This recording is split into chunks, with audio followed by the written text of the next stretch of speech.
இப்போ பெண்கள் அணிக்கு ஒரு ரூல்ஸ் அண்ட் ரெகுலேஷனை சச்சனா அவங்க வந்து பிக் பாஸ் கிட்ட சொல்லிட்டு போனாங்க இல்லையா.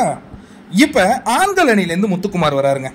இப்போ இவர் ஜென்ரலாகவே நல்லா பேசுகிறாரு தமிழ் உச்சரிப்போட. ஆனால் இதே மாதிரி 24 மணி நேரமும் ஒரு மணி நேரம் பேச முடியுமான்னு தெரில, நம்ம செக் பண்ணுவோம். நல்லா பேசுகிறாப்புல, ஆனால் அது ஒரு வித்தியாசமாக பேசுகிற மாதிரி இருக்குது. இப்போ இயல்பாக பேசுகிற மாதிரி இல்லை.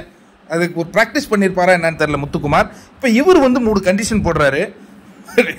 இன்னும் 3 கண்டிஷன் தானே போட சொல்கிறார். நீ என்ன 3 வேளை உணவுக்கு கண்டிஷனு? அதாவது இவர் போட்ட கண்டிஷனை பாருங்களேன். ஸ்டோர் ரூமுக்கு 2 இன்சார்ஜ் போட்டுருவாங்களாம்.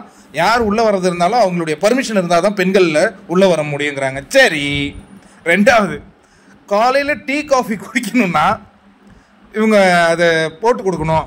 இவங்க போட்டு கொடுக்க மாட்டாங்க, இவங்க பர்மிஷன் தான் கொடுப்பாங்க. ஏன்னா இவங்க கிச்சனை இவங்க வச்சுருக்காங்க போல இருக்கு. உடனே அதுக்கு வந்து பெண்கள் அணிலேருந்து என்ன பண்ணணும், இவங்க சொல்கிற டாஸ்க்குகளை செய்யணும். சரி, அடுத்தது காலை உணவு சாப்பிட்ணுன்னா அங்கே இருக்கிற ஜாமான்ஜாட்டெல்லாம் பெண்கள் விலக்கி வச்சிடணும். சரி, மதிய உணவு சாப்பிடணும்னா நாங்கள் சொல்கிறவங்க வந்து எங்களுக்கு சாப்பாடு செஞ்சு கொடுக்கணும். சரி, இரவு உணவு சாப்பிடணும்னா சாப்பிட்டு முடிச்சதெல்லாம் அவங்க கழுவி வச்சிடணும். சரி, ஒன்று 3 கண்டிஷன் சொன்னால் 3 வேலைக்கு ஒரு 3 கண்டிஷன் சொல்கிறாராம். பயங்கரமான இவர் அறம் வெல்லும் கோஷ்டி அந்த மாதிரி தான் இருப்பார்.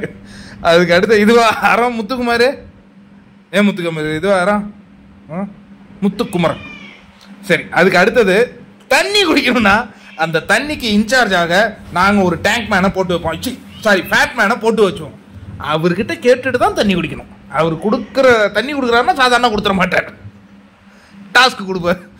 இங்கேருந்து கர்நாடகா தண்ணி கொடுக்கலன்ட்டு நம்ம எவ்வளோ பிரச்சனை பண்ணுறோம். நீ அதுக்கெல்லாம் ஆதரிச்சு யூடியூப் வீடியோலாம் பேசியிருக்கல, இப்போ என்ன தண்ணி கண்டிஷன் வைக்கிற? சரி, ஆனால் அந்த பொண்ணு இமயம்பா அழகான 3 கோரிக்கை வச்சுது. முத்துக்குமாரு ஒன்று 3 கோரிக்கை வைக்க சொன்னால் 3 வேலைக்கு ஒன்று வச்சுட்டு தண்ணிக்கும் காப்பிக்கும் வச்ச பார்த்தியா? உங்களை மாதிரி ஆளுங்கள் தான் சமூகத்தில் பொழைச்சிக்க முடியும்.